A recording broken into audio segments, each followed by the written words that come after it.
अब we are going to read primary sex organs का development कैसा होता है, कि कैसे होगा development, development of primary sex organs कैसे होगा। तो भाई कैसे होगा development of primary sex organ? Primary sex organ को हम और क्या बोलते हैं? Essential sex organ.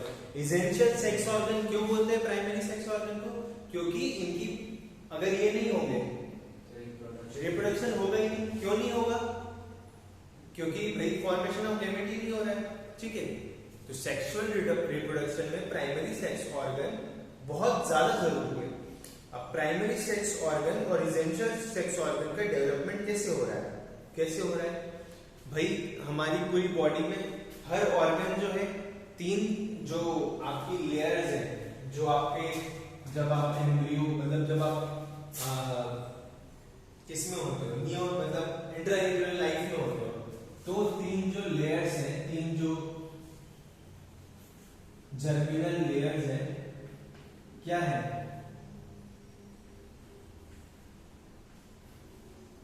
एंडोडर्म,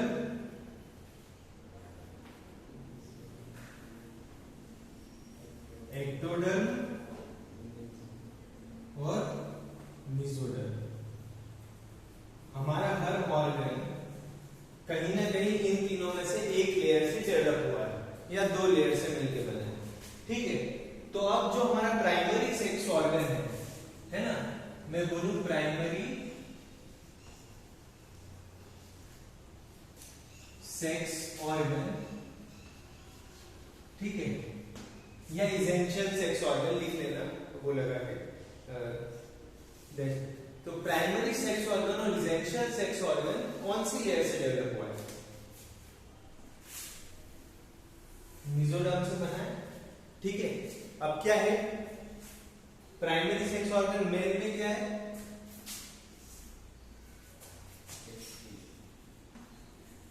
ठीक है, मेल में क्या है? टेस्टिस। फीमेल में क्या है? ओवरी। तो अब क्या है, मेल और फीमेल में दोनों किससे डेवलप हुए हैं? दोनों किससे डेवलप हुए हैं? मेसोडर्म से डेवलप है। बोथ डेवलप, और दोनों डेवलप कहां पे हुए? सबसे पहले दोनों डेवलप कहां पे हुए? ये दोनों कहां होते हैं? एब्डोमिनल कैविटी में होते हैं, ठीक है। एब्डोमिनल कैविटी में होने के बाद चलो both develop in abdominal cavity.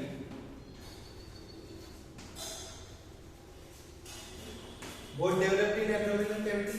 अब both developed in abdominal cavity during embryonic stage, ठीक है। जब एम्ब्रियो होते हैं, जब एम्ब्रियोनिक डेवलपमेंट हो रहा है, तब ये क्या होती है? दोनों डेवलप होती है, ठीक है। During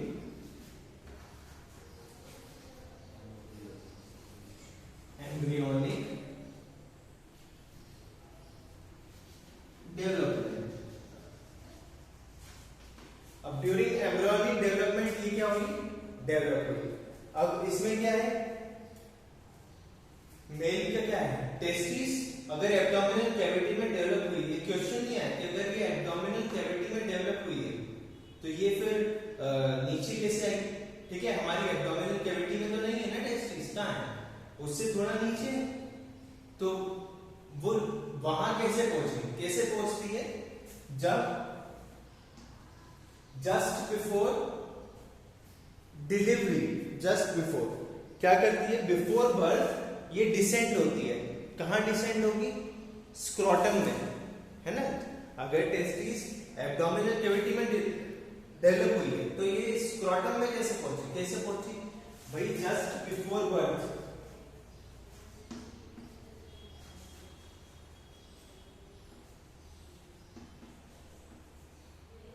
it descends.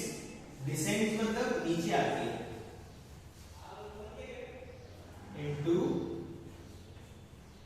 into scrotum, in the scrotum। अब ये हो गया। अब इसके बाद हम क्या बात करेंगे? ये हो गया स्क्रोटम वाला चीज हो गया हमारा, it descends in the scrotum. अब अगर नहीं होगी तो क्या प्रॉब्लम होगा भाई? दिक्कत होगी। दिक्कत होगी तो क्या होगा, इसको इसके लिए फिर सर्जरी करनी पड़ती है हमें, ठीक है, ताकि वो क्या हो, डिसेंट हो जाए। नहीं तो वेट भी करते हैं, क्या पता कि थोड़ी अभी नहीं हो रही है, थोड़े दिन बाद। तो इतना नोट कर लो, इतना लिख लो, इतना लिख लो, ठीक है। अभी इतना समझ गया है ना, बस। अब हमने प्राइमरी सेक्स ऑर्गन के बारे में पढ़ लिया। मेल फीमेल किससे डेवलप हुआ, मेसोडर्म से डेवलप हुआ, ठीक है। किससे बना है, मेसोडर्म से, इतना याद रखना है। और क्या याद रखना है कि भाई descends in scrotum before birth, abdominal cavity में डेवलप होता है लेकिन स्क्रोटम में पहुंच जाता है। अब सेकेंडरी सेक्स ऑर्गन की बात करो, सेकेंडरी सेक्स ऑर्गन का डेवलपमेंट कैसे हुआ है, लिख लेना अपने खुद से। डेवलपमेंट यहाँ पे, development of secondary sex organs, ठीक है। देखो क्या होता है, हमारे एम्ब्रियोनिक स्टेज में जब हम इंट्रायूटेराइन लाइफ में होते हैं तो भाई दो डक्ट होती है, एक मुलेरियन डक्ट और एक होती है वुल्फियन डक्ट। वुल्फियन डक्ट, ठीक है। वो एक तो होगी मुलेरियन डक्ट और एक होगी वुल्फियन डक्ट। अब जो आपकी होती है वुल्फियन डक्ट, ये मेल जो सेकेंडरी सेक्स ऑर्गन्स है, ठीक है, उनको डेवलप करेगी। और जो मुलेरियन होगी वो किसको डेवलप करेगी, फीमेल। अब फीमेल सेकेंडरी सेक्स ऑर्गन्स के नाम क्या क्या है, uterus, vagina, fallopian tube, cervix, है ना, बार्थोलीज ग्लैंड। तो इन सब का ये क्या करती है, डेवलपमेंट करती है। कौन, मुलेरियन डक्ट। अब फीमेल में फैलोपियन ट्यूब और यूट्रस कौन बनाएगा,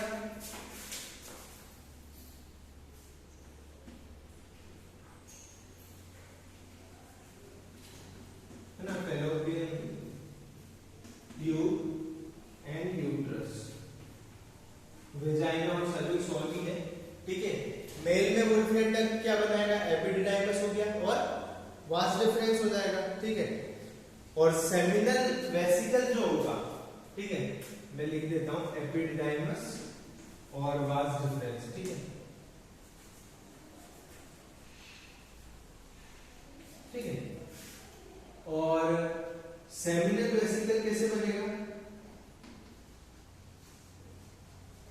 रिग्रेशन जो होगा, जो वुल्फियन डक्ट रिग्रेस करेगी, है ना, जब वुल्फियन डक्ट क्या होगी, रिग्रेस होगी, मतलब खत्म होने लगेगी, तो जो उसका रेमिनेंट रह जाएगा उससे क्या बनेगा, सेमिनल वेसिकल।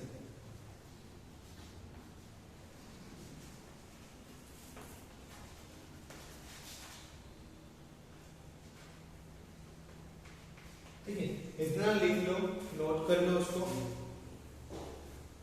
ठीक है। इसको नोट जरूर कर लेना बाद में, भले अभी नहीं कर रहे हो, नोट करके और पूरा समझ लेना। एक बार अपना बुक पे रीडिंग कर लोगे तो कुछ चीजें नहीं है, और जो चीजें हैं वो वहां से पढ़ोगे तो एक अलग लगता है कि हाँ चलो बुक से भी पढ़ लिया हमने। अब हम आ जाते हैं मेल रिप्रोडक्टिव सिस्टम पढ़ेंगे। अब हम क्या पढ़ेंगे, मेल रिप्रोडक्टिव सिस्टम। अब मेल रिप्रोडक्टिव सिस्टम में हम पूरा रिप्रोडक्टिव सिस्टम का जो स्ट्रक्चर है, सबसे पहले तो हम किसको पढ़ेंगे, स्क्रॉटम जो है, टेस्टिस वगैरह, उसका पूरा पढ़ लेते हैं, male reproductive system. I know handwriting अच्छी नहीं है बट इसी से काम चलाना पड़ेगा, ठीक है। अब हमारे पास डिफरेंट कलर्स भी हैं, तो मेल रिप्रोडक्टिव सिस्टम में स्ट्रक्चर तो आप ये ड्रॉ कर सकते हो, ठीक है, ड्रॉ इट कर लो। तो ये ठीक है,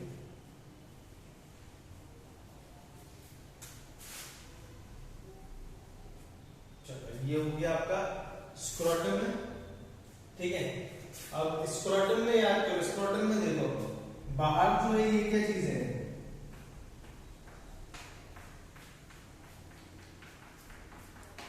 ये क्या है, ये क्या है, स्क्रोटम में ये सब चीजें क्या है, ये क्या चीज है, कुछ है ये,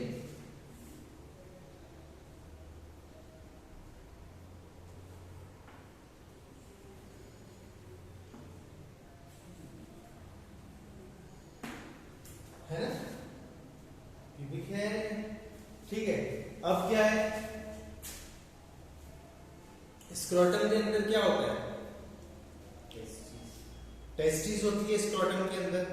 तो हम क्या करेंगे, टेस्टिस से भी पहले हम क्या करेंगे कि अंदर का पूरा डायग्राम बना लेंगे। तो मैं क्या करता हूं,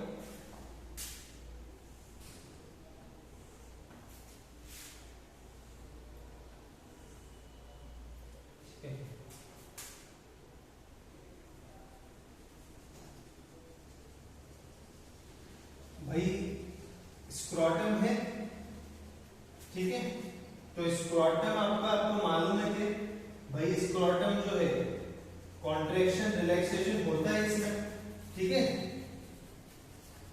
जब ये कॉन्ट्रैक्ट होगा रिलैक्स होगा, ठीक है, तो वो किसकी वजह से हो रहा है, कॉन्ट्रैक्शन और रिलैक्सेशन आपकी बॉडी में कहीं भी हो रहा है तो वो किसकी वजह से होता है, किसकी वजह से होते हैं कॉन्ट्रैक्शन और रिलैक्सेशन, किसकी वजह से होता है, कोई भी मूवमेंट्स बॉडी में हो रहे हो किसकी वजह से हो रहे हैं, अरे मसल्स की वजह से। तो यहां कौन सी मसल होगी, डार्टोस मसल। स्क्रोटम के अंदर कौन सी मसल होगी, ये होगी डार्टोस मसल, ठीक है, डार्टोस मसल हो गई है। अब अंदर क्या होगा,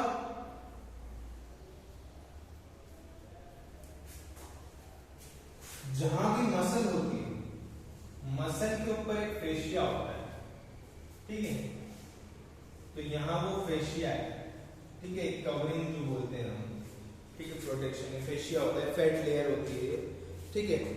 अब टेस्टिस भी होगी, तो भाई 2 टेस्टिस बना दो,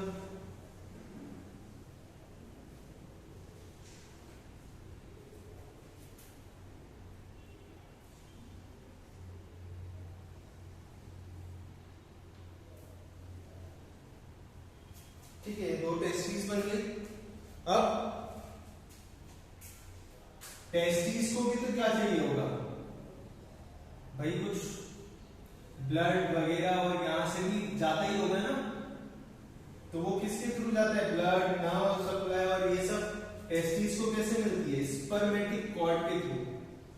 एक स्पर्मेटिक कॉर्ड होती है, उसी के अंदर क्या होता है, कॉर्ड है, कॉर्ड है, मतलब वायर की कवरिंग देखी, वायर की कवरिंग के अंदर जो होता है वायर वगैरह होते हैं, कॉपर वायर या जो भी वायर होता है, तो ऐसी कॉर्ड होती है, उस कॉर्ड के अंदर क्या होगी, आर्टरी भी होगी, वेन्स भी होगी, नर्व सप्लाई भी उसी के अंदर होगी। तो ये क्या हो गया, स्पर्मेटिक कॉर्ड,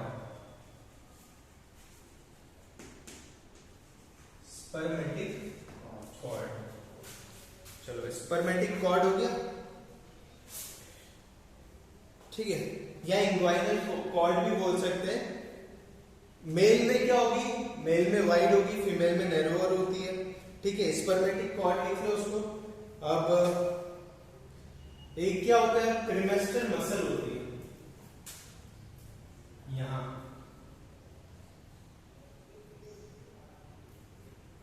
यहां की जगह अलग कलर से बना लेना, रेड कलर से, क्रीमेस्टर मसल, ये बड़ी इंपॉर्टेंट होती है, बाद में पता लगेगा थोड़ी देर बाद कि ये इंपॉर्टेंट क्यों होती है, ठीक है। क्रीमेस्टर मसल्स हो गई, डार्टोस मसल हो गई, भाई इनको टेस्टिस देख लेना, टेस्टिस हो गई, ठीक है, टेस्टिस हो गई, प्यूबिक हेयर बता दिया, फेशिया बता दिया, ठीक है, डार्टोस मसल्स बता दी। अब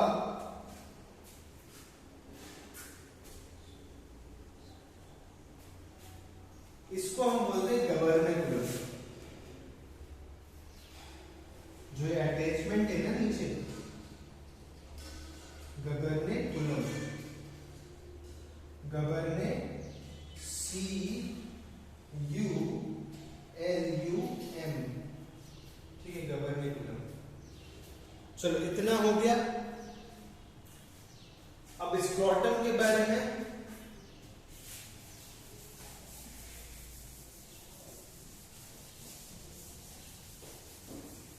इतनी चीज होगी ना, स्क्रोटम के बारे में अपन कुछ पढ़ लेंगे, भाई स्क्रोटम के अंदर क्या क्या होता है? One pair of testis is present, एक पेयर ऑफ टेस्टिस होगी, एक मसल कितनी होगी? दो मसल बोल लेंगे, डार्टोस मसल हो गया, क्रेमेस्टल मसल हो गया। हमेशा स्क्रोटम, ये सब चीजें लिख भी लेना कि मैं क्या बोल रहा हूँ कि भाई स्क्रोटम में दो टेस्टिस होगी, एक वन पेयर ऑफ टेस्टिस होता है।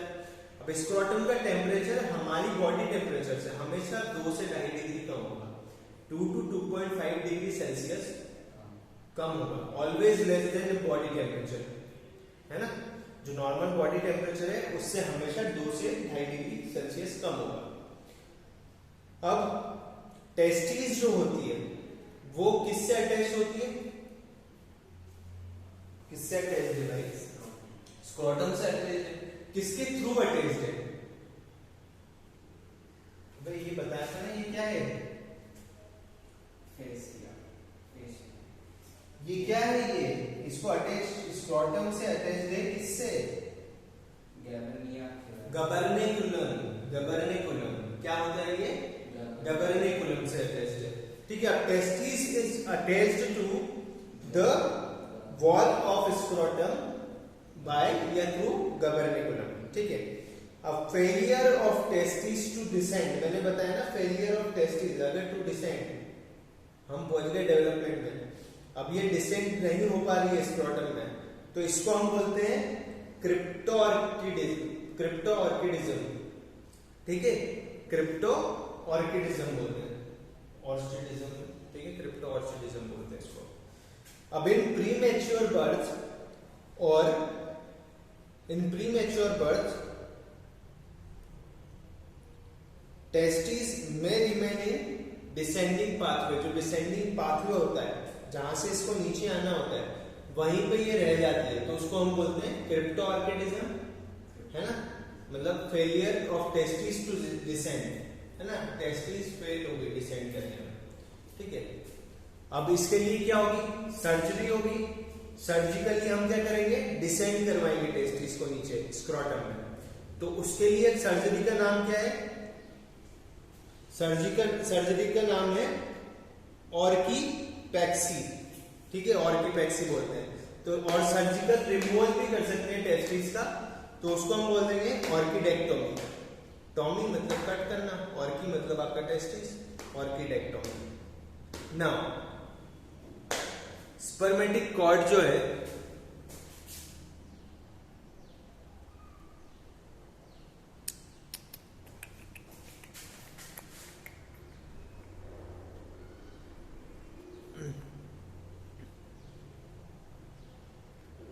चलो, तो हमने अभी तक क्या क्या पढ़ा है? हमने अभी तक इतने चीजें पढ़ ली, मतलब मेल रिप्रोडक्टिव सिस्टम में डार्टोस मसल, क्रेमेस्टल मसल का समझाना रुक जाओ एक सेकंड। अब क्या हुआ? डार्टोस मसल भी क्या करती है? आपका टेम्परेचर मेंटेन करती है। कैसे मेंटेन करती है भाई?